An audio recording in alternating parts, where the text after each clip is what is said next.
Once upon a time, in a kingdom, by a lake, there lived a beautiful white swan. She was so graceful that everyone called her the White Swan Princess. But she had a problem. Whenever the Swan Princess tried to sing, her voice sounded like this: AW. Quack, quack, quack. You get the idea. This made her very sad because all the other swans could sing beautifully. Every evening when the sun set, the swans would gather by the lake and sing songs together. The White Swan Princess wanted to join them, but she was too embarrassed about her voice. So every evening she would stay hidden behind the reeds and watch the others. One day, the king of the kingdom was out hunting, and he heard the beautiful songs of the swans. He followed the sound and came to the lake. As he watched the swans singing and dancing in the fading light, he felt a deep longing in his heart for such simple pleasures. And he wondered if maybe his strict royal life was making him forget how to enjoy himself. The king visited the lake again the next evening, and the following evening, and each time he felt his sadness grow. On the third evening, he couldn't hold back his tears anymore. Just then, one of the swans noticed the king and swam closer to the shore. "Your Majesty," she asked, "why are you so sad?" "Oh, my dear swan," the king replied, "I am so tired of my serious royal life. I wish I could be as happy and carefree as you." The swan tilted her head and said, "Well, why don't you join us and sing along?" The king hesitated, sighed. "Well, I can't really sing," he admitted. At that moment, the Swan Princess, who was hiding behind the reeds, couldn't help but quack. At first, the king and the swan were startled, but then they both burst into laughter. The king, forgetting his royal manners, jumped into the lake and swam toward the reeds. "Show me your beautiful song," he said to the Swan Princess. The White Swan Princess was terrified, but the king's kind eyes gave her courage. She stepped out from behind the reeds and sang her heart out, "AW quack, quack, quack." The king was so touched by her honest and unique song that he declared, "My dear swan, you have the most beautiful voice I have ever heard. You truly are the Swan Princess of this kingdom." And he bowed low before her. The White Swan Princess blushed and bowed back. "Thank you, Your Majesty," she said, and she was no longer afraid. The king then joined the other swans, and they all sang and danced together until it was time for bed. Every night after that, the king came to the lake and spent time with the swans. He told them stories about his kingdom, and they told him about their lives in the lake. The White Swan Princess was no longer shy. She learned that being yourself is the best, and that sometimes what makes you different can also make you special. And even though she couldn't sing like the other swans, she was still loved and appreciated for her unique songs. As the days passed, the king started to feel better. The joy and laughter he shared with the swans reminded him how to be lighthearted and find happiness in simple things. He realized that being a king wasn't just about wearing a crown, but also about having a joyful and meaningful life. One evening, while the king was telling a funny story to the swans, a loud commotion broke out on the other side of the lake.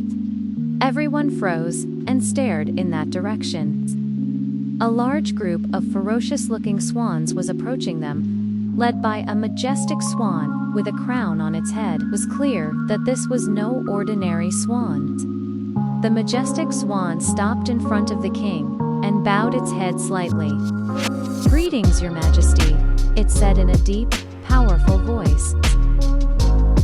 "I am the leader of these swans. We come from a neighboring kingdom, and we have heard rumors about your extraordinary singing abilities. We have traveled far and wide to challenge you to a singing contest." The king looked at the swans in surprise. "A singing contest?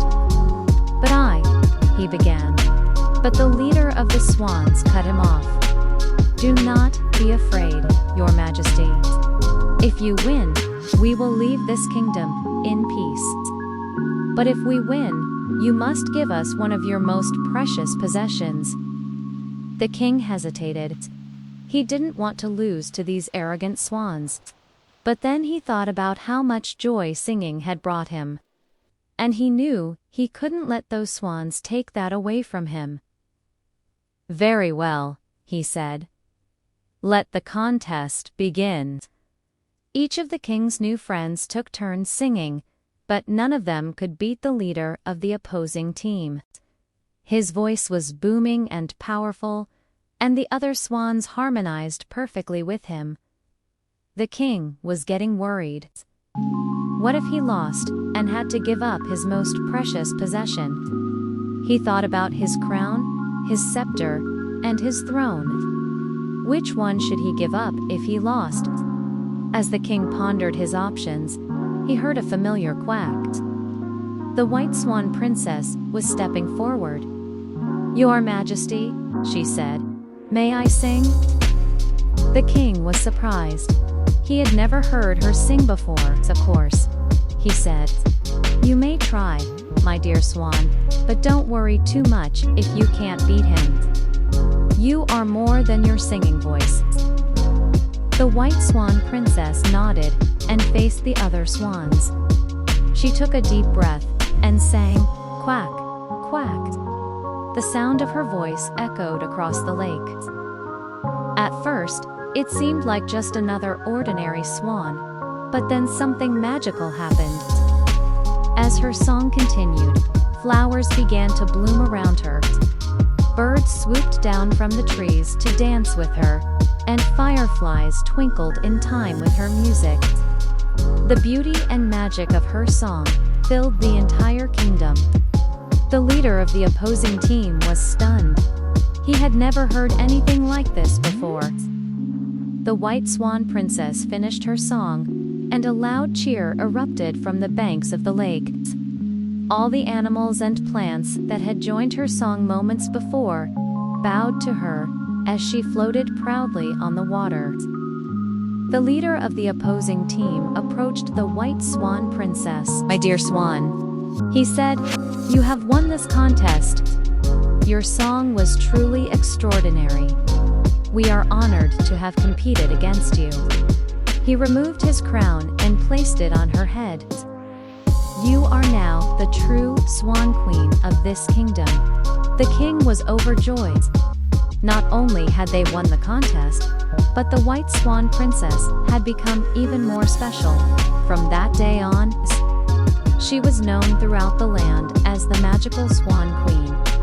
Her song had brought beauty and joy to everyone, and she was loved and respected by all the animals and people in the kingdom. And so the king learned that sometimes the quietest voices can be the most powerful, and that the greatest strengths often come from unexpected sources. As for the White Swan Princess, she learned that being true to yourself and embracing your uniqueness can lead to extraordinary things. And although she couldn't sing like any other swan, she discovered that her special quack was what made her truly magical.